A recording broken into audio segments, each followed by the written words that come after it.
Hello students, आज हम लोग फिजिक्स का सेकेंड चैप्टर करने वाले हैं जिसका नाम है the human I and the colourful world. अब ह्यूमन आई तो कट ही गया है, पहला पार्ट पूरा कट है जैसा कि आपको पता है। तो सिर्फ बच गया कलरफुल वर्ल्ड।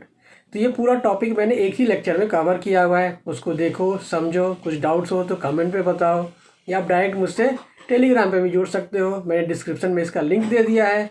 अगर आप चैनल पर नए हो तो उसको सब्सक्राइब कर दो।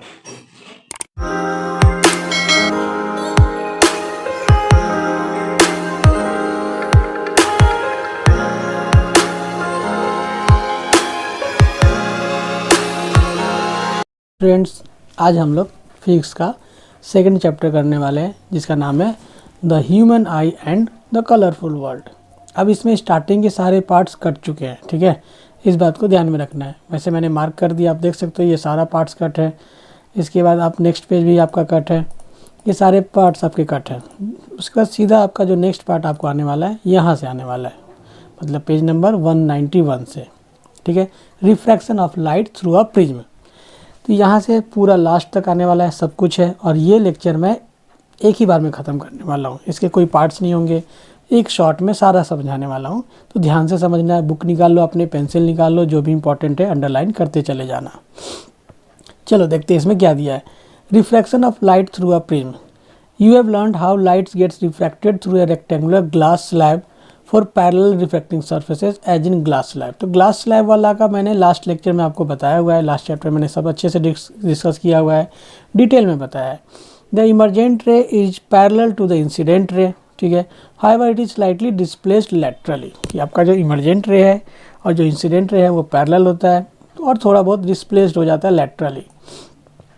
How would light get refracted through a transparent prism. अब प्रिज्म में देखते कैसा है। Consider a triangular prism, glass prism. It has two triangular bases and three rectangular lateral surfaces. These surfaces are inclined to each other. The angle between its two lateral faces is called the angle of prism. Let us now do an activity to study the refraction of light through a triangular glass. अब इसमें आपको एक angle of prism समझना जरूरी है। Angle of prism क्या होता है? जो टॉप मोस्ट एंगल्स होते हैं प्रिज्म के, वो एंगल ऑफ प्रिज्म कहलाता है। आपके अलग अलग टाइप इक्विलेटरल ट्रायंगल प्रिज्म होते हैं, अलग अलग टाइप के ट्रायंगल्स प्रिज्म होते हैं। यहाँ पे एंगल ऑफ प्रिज्म आप देख सकते हो, ये जो पॉइंट ए है यही हमारा एंगल ऑफ प्रिज्म बताता है। ये वो डायग्राम है। तो इसके पहले हमें डिस्कस कर लेते हैं इसमें क्या दिया हुआ है। आपको एक इंसिडेंट लाइट दिया हुआ है, फिर उसके बाद रिफ्रैक्टेड है और फिर आपका एक इमर्जेंट रे है। ऐसे तीन यहाँ पे दिया, आप देख सकते हो। इंसिडेंट रे है, रिफ्रैक्टेड रे है, इमर्जेंट रे है। एंगल ऑफ इंसिडेंस है, एंगल ऑफ रिफ्रैक्शन है, एंगल ऑफ इमरजेंस ई है यहाँ पे। और यहाँ पे आप देख सकते हो डी है, जो जी पॉइंट के पास एक डी है, कैपिटल डी, वो एंगल ऑफ डेविएशन कहलाता है। इन्होंने क्या क्या लिखा है here. P is the incident रे, मैंने बता ही दिया। E F is the refracted रे and F S is the emergent रे, ठीक है। आप देख सकते हो ये सारा जो ब्लू वाली लाइन्स दी हुई है वो इन्हीं के बारे में कहता है। ये इंसिडेंट है, रिफ्रैक्टेड है और इमर्जेंट रे है। You may know that a ray light is emerging from air to glass at the first surface A B. The light ray on refraction has bent towards the normal. At the second surface AC, the light has entered from glass to air. सबसे पहले आपका यहाँ पे क्या देख रहे हो, incident ray है, वो एयर टू ग्लास में एंटर कर रहा है। जैसे ही एंटर करेगा तो वो नॉर्मल की तरफ बेंट हो गया है, और जब वो ग्लास टू एयर की तरफ जाएगा तो अवे फ्रॉम द नॉर्मल चला जाएगा। तो ये यहाँ पे इन्होंने एक्सप्लेन किया हुआ है। Hence it has bent away from the normal. Compare the angle of incidence and the angle of refraction at each refracting surfaces of the prism. Is this similar to the kind of bending that occurs in a glass slab? तो हाँ, उन्होंने बोला कि ये glass slab के जैसा ही है कुछ किया। तो हाँ, वही ग्लास स्लैब में भी ऐसा ही सेम हमने देखा था लास्ट लेक्चर में।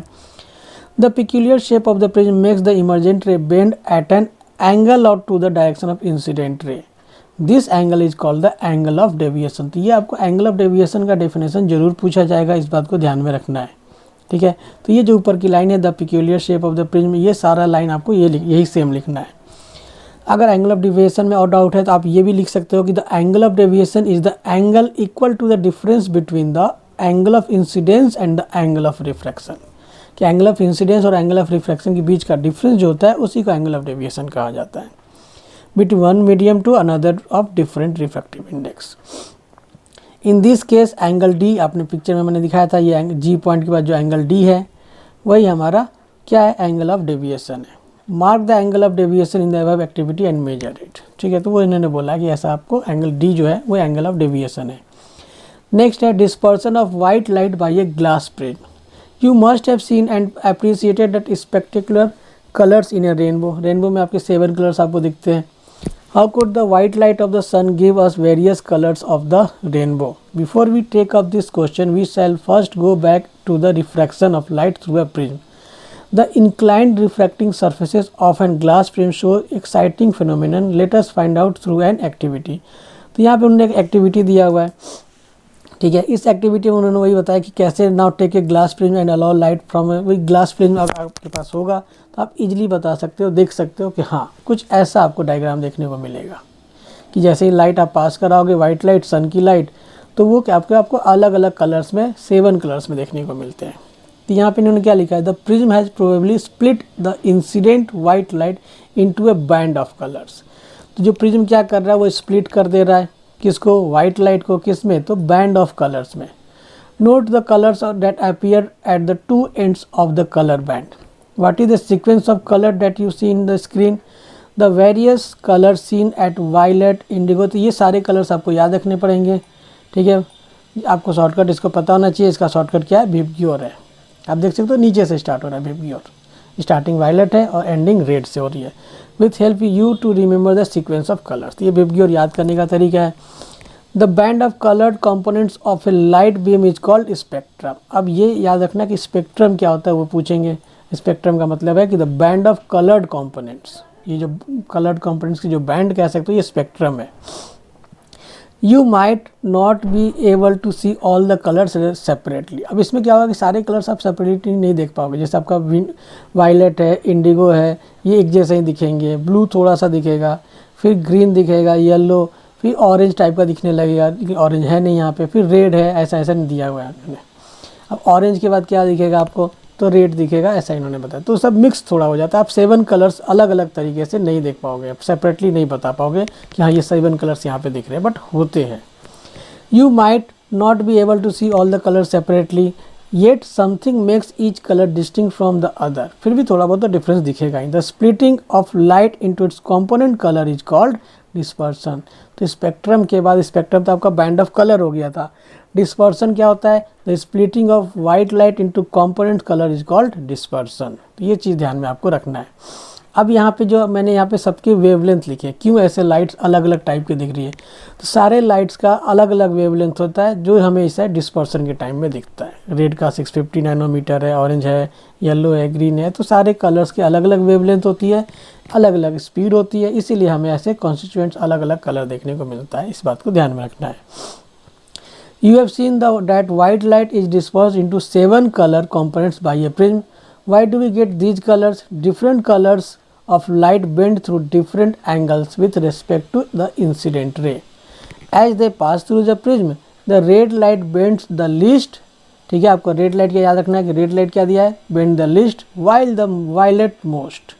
तो आप देख सकते हो आपका जैसे ही कलर, जैसे ही डिफ्रैक्शन होने को, तो आपका रेड कलर क्या है, कम बेंड हुआ, यहीं पे आ गया, और सबसे ज़्यादा बेंड किसका हुआ है, वायलेट का हुआ है। तो ये सारा कुछ वेवलेंथ का है, स्पीड का है, वो इन्होंने यहाँ पे बताया है। Thus the ray of each colour emerge along different paths and thus become distinct. It is the band of distinct colours that we see in spectrum. इस पर एक छोटा सा आइजैक न्यूटन के बारे में बताया क्या कि Isaac Newton was the first to use a glass prism to obtain the spectrum of sunlight. He tried to split the colors of the spectrum of white light further by using another similar prism. However, he could not get any more colors. He then placed a second identical prism in an inverted position with respect to the first prism. जैसे आप देख सकते हो उन्होंने पहला prism रखा तो आपके सारे कलर्स उनको देखने को मिले, और उस पर इन्वर्टेड वैसा ही सेम प्रिज्म रख दिया तो वो सारे कलर फिर से वाइट लाइट में चेंज हो गए। मतलब क्या, वाइट लाइट से 7 कलर्स मिला, फिर उस 7 कलर्स को मिलाकर वाइट निकल गया। तो उसने क्या दिया फिर कि this allowed all the colors of the spectrum to pass through the second prism. Second prism, he found a beam of white light emerging from the other side of the second prism. ठीक है, this observation gave Newton the idea that the sunlight is made up of 7 colors. तो इससे Newton को idea मिला कि हाँ वो जो सनलाइट के का 7 कलर्स है, वो प्रिज्म के एक्सपेरिमेंट से उन्होंने ये प्रूव कर दिया। Next, any light that gives a spectrum similar to that of sunlight is often referred to a white light. अगर कोई भी लाइट में आपको ऐसे 7 कलर्स देखने को मिलते हैं तो वो आपका वाइट लाइट ही होगा।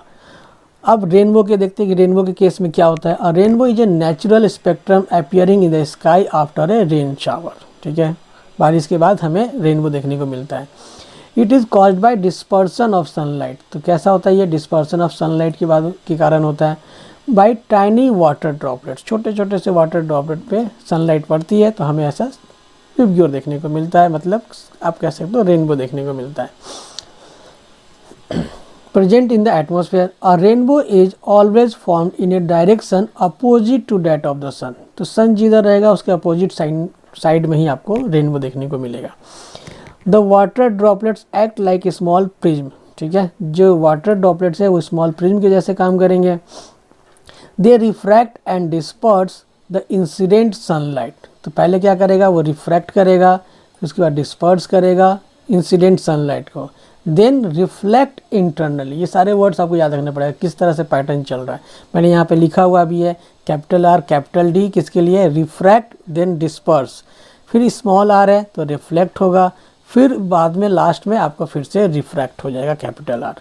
तो वही इसने लिखा एंड फाइनली रिफ्रैक्ट। फाइनली क्या होगा, रिफ्रैक्ट होगा, it again with it comes out of the raindrop. तो पहले रिफ्रैक्ट, फिर डिस्पर्स, फिर रिफ्लेक्ट और फिर रिफ्रैक्ट। ऐसे ऐसे ये चारों पॉइंट्स आपको लिखने जरूरी है।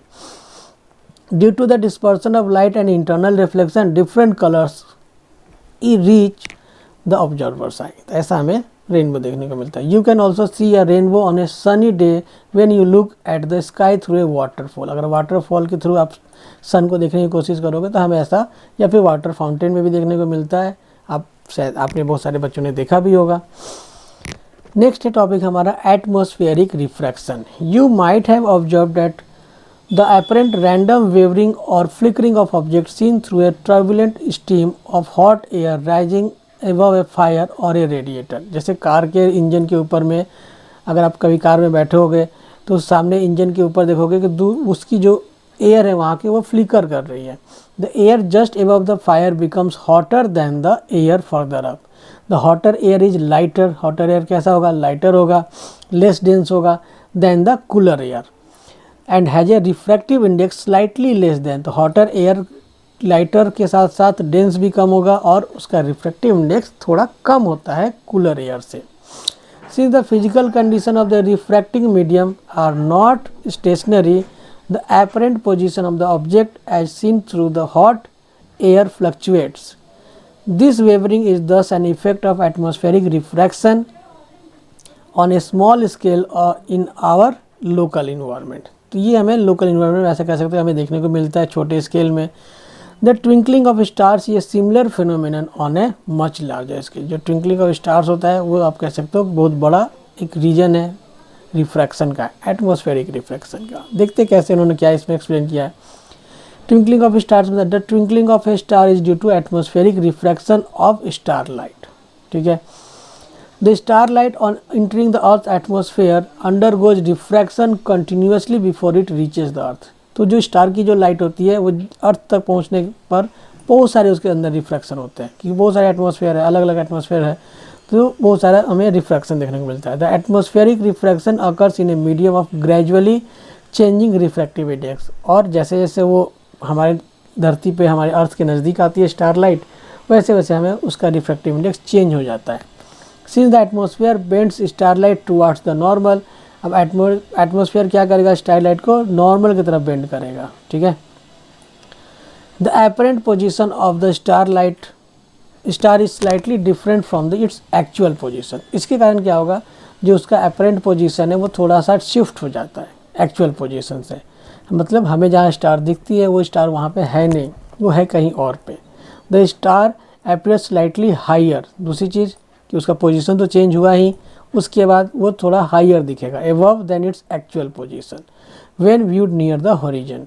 Further this apparent position of the star is not stationary but keeps on changing slightly. और उसका पोजीशन फिक्स नहीं रहेगा, चेंज होते रहता है। Since the physical condition of the earth atmosphere are not stationary, क्योंकि आपका अर्थ का जो कंडीशन है वो भी चेंज होता है, physical condition. As was the case in the previous graph, since the stars are very distant, they approximate point-sized source of light. As the path of rays of the light coming from the star goes on varying slightly, the apparent position of the star fluctuates and the amount of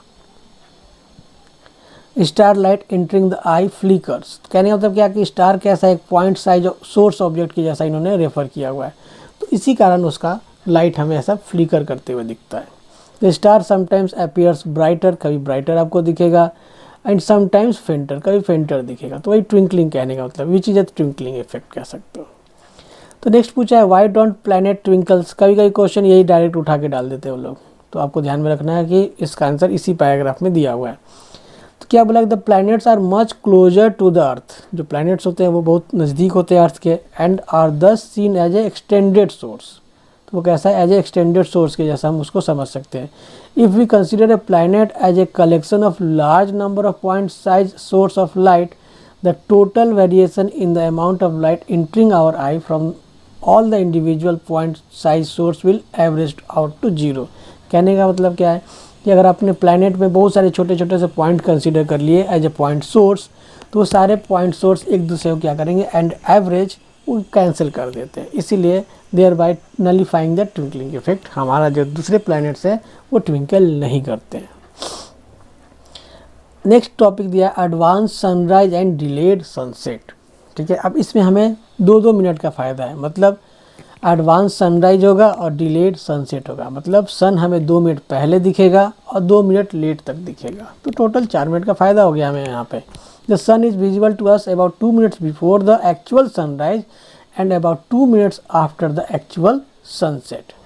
ये चीज़ याद रखना है, sunrise 2 minute पहले ही हो जाता है और सनसेट भी 2 मिनट बाद ही होता है, because of the atmospheric refraction. तो रीजन क्या है उसका, एटमॉस्फेरिक रिफ्रैक्शन. मतलब सन सुबह सुबह अभी हमारे हॉरिजन के ऊपर आया भी नहीं, आप पिक्चर में देख सकते हो, फिर भी वो दिखता है. ठीक है, और जब सनसेट के टाइम में क्या होता है, वो सनसेट हो चुकी है, फिर भी वो हमें ऊपर ही दिखेगा. By actual sunrise we mean the actual crossing of the horizon by the sun. Figure में आप दिए देख सकते हो, the actual and apparent position of the sun with respect to the horizon इन्होंने दिया हुआ है. The time difference between the actual sunset and the apparent sunrise and sunset is about 2 minutes. The apparent flattening of the sun disk and at sunrise and sunset is also due to the same phenomenon. तो वही यहाँ पे उन्होंने दिया हुआ है, the apparent flattening of the sun disk, जो सन जिस टाइप का हमें दिखता है वो भी हमारा सेम phenomenon पे है, मतलब एटमॉस्फेरिक रिफ्रैक्शन पे ही है. तो ये एटमॉस्फेरिक रिफ्रैक्शन पे हमने स्टार के बारे में देखा और सन के बारे में देखा है. इसके बाद आपको दिया है स्कैटरिंग ऑफ लाइट के बारे में और भी चीज़ें दी हुई है. क्या है, The interplay of light with objects around us give rise to several spectacular phenomena in nature. The blue color of the sky, कि स्काई हमें ब्लू कलर क्यों दिखता है, colour of the water in deep sea, the reddening of the sun at sunrise and sunset. ठीक है, आपका जो sunset होता है या सनराइज होता है उस समय हमें सन रेड कलर क्यों दिखता है, are some of the wonderful phenomena we are familiar with. In the previous class you have learned about the scattering of light by colloidal particles. ठीक है, अब क्लास 9 में आपने कोलाइडल सॉल्यूशन जरूर पढ़ा होगा. कोलाइडल सॉल्यूशन क्या करता है, लाइट को पास करता है, उसके पाथ को दिखाता है, जिसको हम लोग टिंडल इफेक्ट भी जानते थे. The path of beam of light passing through the true solution is not visible, however its path become visible through a colloidal solution. अगर आपका ट्रू सॉल्यूशन है, नॉर्मल जो सॉल्यूशन हो गया, उसमें हमें पाथ नहीं दिखता है लाइट का, बट कोलाइडल सॉल्यूशन में लाइट की पाथ हमें दिखेगी, where the size of the particles is relatively larger. क्योंकि कोलाइडल सॉल्यूशन में जो पार्टिकल्स होते हैं वो थोड़े ट्रू सॉल्यूशन से बड़े बड़े होते हैं, इसीलिए हमें उसके पाथ दिखने लगते हैं लाइट के. तो टिंडल इफेक्ट भी उसी के अंदर आता है. The earth atmosphere is a heterogeneous mixture of minute particles. This particles include smoke. तो अर्थ का एटमॉस्फेयर में क्या क्या होता है, बहुत सारी चीज़ें होती हैं. ठीक है, स्मोक होता है, टाइनी वाटर ड्रॉपलेट्स होते हैं, सस्पेंडेड पार्टिकल्स होते हैं of dust and molecules of air. When a beam of light strikes such fine particles the path of the beam becomes visible. The light reaches us after being reflected diffusely by these particles. The phenomenon of scattering of light by the colloidal particle give rise to Tyndall effect. तो Tyndall effect आपने last year भी पढ़ा होगा. यही चीज़ यहाँ पे दिया हुआ है कि जब सन की लाइट छोटे छोटे पार्टिकल से कोलाइड करती है, टकराती है, तो वहाँ से उसके पाथ दिखने लगते हैं, वो स्कैटर्ड हो जाता है। तो वही टिंडल इफेक्ट इन्होंने यहाँ पे बताया हुआ है। This phenomena is seen when a fine beam of sunlight enters a smoke filled room through a small hole. जैसे छोटा सा होल हो जाए रूम में और उसमें से लाइट अगर पास होने लगे, हमें उसका पाथ दिखता है। दस scattering of light makes the particle visible. तो हमें फाइनली ये पता चला कि स्कैटरिंग ऑफ लाइट क्या करता है, पार्टिकल्स विजिबल हो जाते हैं। Tyndall effect can also be observe when sunlight passes through a canopy of dense forest. Dense forest में भी हमें ये देखने को मिलता है। Here tiny water droplets in the mist scattered light. वहाँ पे क्या होता है, जो छोटे छोटे से टाइनी पार्टिकल्स होते हैं, वाटर ड्रॉपलेट्स होते हैं कह सकते हो, उसके कारण हमारा स्कैटर हो जाता है light. The colour of the scattered light depends on the size of the scattering particles. अब यहाँ पे इंपॉर्टेंट क्या दिया इन्होंने कि जो आपका colour of the scattered light हो गई, वो डिपेंड करेगा size of the scattering particles की, कैसे पार्टिकल्स की साइज है। ठीक है, मतलब very fine particles scattered mainly blue, जो बहुत छोटे छोटे रहेंगे, वेरी फाइन पार्टिकल्स जो होंगे वो क्या करेंगे, ब्लू कलर को स्कैटर करेंगे, इस बात को ध्यान में रखना है। While particles of larger size scatter light of longer wavelength, मतलब यहाँ रेड की वो बात कर रहा है, मैंने अभी जस्ट पीछे दिखाया था ना कि रेड लाइट का वेवलेंथ सबसे ज़्यादा होता है। मतलब बहुत छोटे पार्टिकल्स होंगे तो ब्लू लाइट को स्कैटर कर पाएंगे, और उससे थोड़े बड़े अगर पार्टिकल्स हो गए तो वो रेड लाइट को स्कैटर करते हैं। If the size of the scattering particles is large enough, अगर और भी बड़े पार्टिकल्स होंगे, देन द स्कैटर लाइट में इवन अपीयर वाइट, तो वो आपको वाइट दिखेगा। ठीक है, वाइट लाइट के जैसा। तो तीन चीज़ें यहाँ पे उन्होंने बताई है। सबसे छोटा पार्टिकल ब्लू कलर का होगा, स्कैटर करेगा, थोड़े बड़े हो गए तो रेड कलर का स्कैटर करेगा, और बहुत बड़े बड़े हो गए तो सीधा वाइट लाइट ही रहेगा। Why is the colour of the clear sky blue, देखते हैं ब्लू कलर क्यों दिखता है हमें, तो वही है, the molecules of air and other fine particles in the atmosphere have size smaller than the wavelength of the visible light. तो उनके जो पार्टिकल्स की जो साइज होती है बहुत छोटी होती है, हमारे विजिबल लाइट के वेवलेंथ से भी कम। These are more effective in scattering light of shorter wavelength, और शॉर्टर वेवलेंथ को वो इजिली स्कैटर कर देंगे। तो ब्लू लाइट का वेवलेंथ बहुत छोटा होता है, बहुत कम होता है at the blue end then light of longer wavelength at the red end. The red light has a wavelength about 1.8 times greater than the blue light. तो कह सकते हो क्या कि रेड का आपको 1.8 टाइम्स ज़्यादा बड़ा होता है, किससे, तो ब्लू से, क्या, तो वेवलेंथ। तो इसीलिए ब्लू लाइट जल्दी हो जाएगा। दस when sunlight passes through the atmosphere the fine particles in air scatter blue colour. ठीक है, तो जैसे ही सनलाइट पास होगी एयर में, तो एयर में बहुत छोटे छोटे पार्टिकल्स हैं, तो वो ब्लू कलर को इजिली स्कैटर कर पाएंगे। शॉर्टर वेवलेंथ है उनका, इसीलिए मोर स्ट्रांगली दैन रेड से ज़्यादा। The scattered blue light enters our eyes if the earth had no atmosphere. अगर अर्थ के पास कोई एटमॉस्फेयर ना हो तो क्या होगा, there would not have been any scattering, कोई स्कैटरिंग ही नहीं होगी, क्योंकि एटमॉस्फेयर में ही पार्टिकल्स होंगे। अगर एटमॉस्फेयर ही नहीं रहा तो पार्टिकल ही नहीं रहेंगे, पार्टिकल ही नहीं रहेंगे तो लाइट स्कैटर्ड ही नहीं होगी, कोई कलर ही नहीं दिखेगा हमें स्काई का। Then the sky would be, कैसा दिखेगा, जाहिर सी बात है डार्क दिखेगा, अंधेरे जैसे रात के टाइम में दिखता है। The sky appears dark to passengers flying at very high altitudes as scattering is not prominent at such height. जैसे जो एस्ट्रोनॉट्स होते हैं जो ऊपर चले जाते हैं तो उनको कैसा दिखेगा एटमॉस्फेयर, तो वो स्काई कैसा दिखेगा, तो वो डार्क दिखेगा, एकदम अंधेरा दिखेगा, ब्लैक दिखेगा। You might have observe that danger signal light are in red colour. जो डेंजर के सिग्नल होते हैं वो रेड कलर के ही होते हैं, क्योंकि इसका वेवलेंथ ज़्यादा होता है, वो दूर से ही हमें दिख जाएगा। Do you know why the red is list scattered, और साथ में ये भी रीजन है कि रेड जो है वो लिस्ट स्कैटर्ड होगा बाई फॉग और स्मॉग।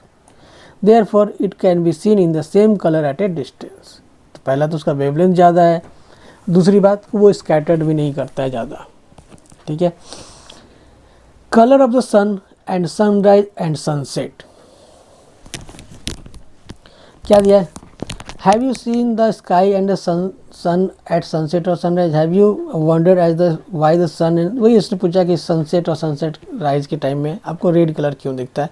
तो उन्होंने एक्टिविटी दी हुई है, इसमें क्या किया इन्होंने, एक्टिविटी ये थोड़ा इंपॉर्टेंट है, इसने क्या दिया, place a strong source of light focus converging lens, this lens provide a parallel beam of light, allow the light beam to pass through a transparent glass tank। आप देख सकते हो एक सोर्स लाइट लगा दिया उसके सामने एक कॉन्वेक्स लेंस लगा दिया उन्होंने।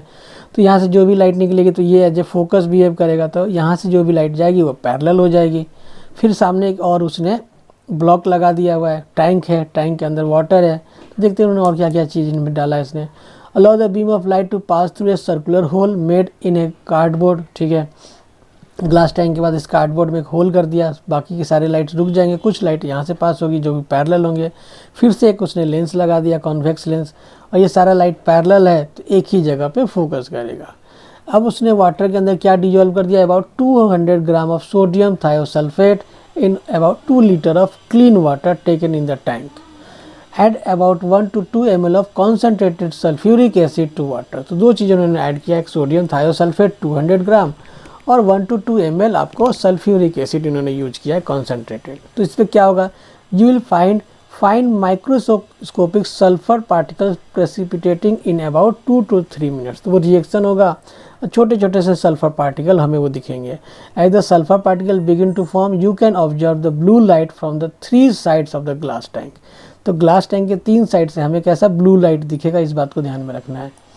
3 sides of the glass, this is due to the scattering of short wavelength. क्यों ब्लू लाइट दिख रहा है, क्योंकि वो शॉर्ट वेवलेंथ का है, तो छोटे छोटे से पार्टिकल से टकराएगा तो ब्लू लाइट हमें दिखेगा।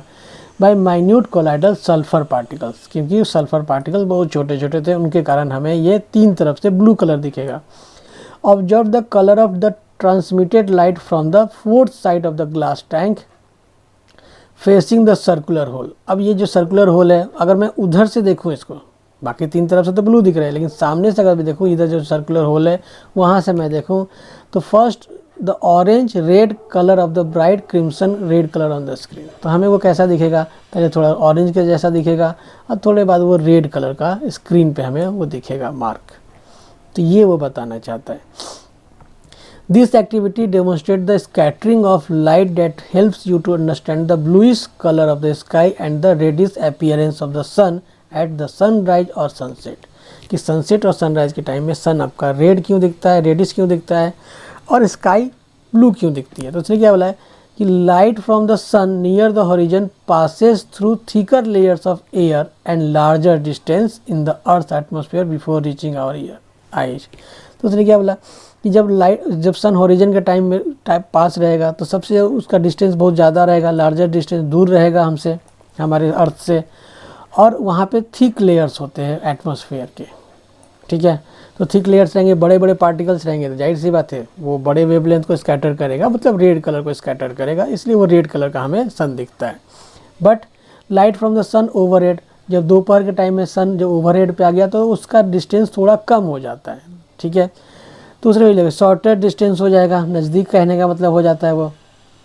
Eight noon the sun appears white as only a little of the blue and violet colours are scattered. तो उस टाइम में सिर्फ थोड़ा ब्लू और वायलेट कलर ही स्कैटर्ड हो पाता है। Near the horizon most of the blue light and the shorter wavelengths are scattered away by the particles.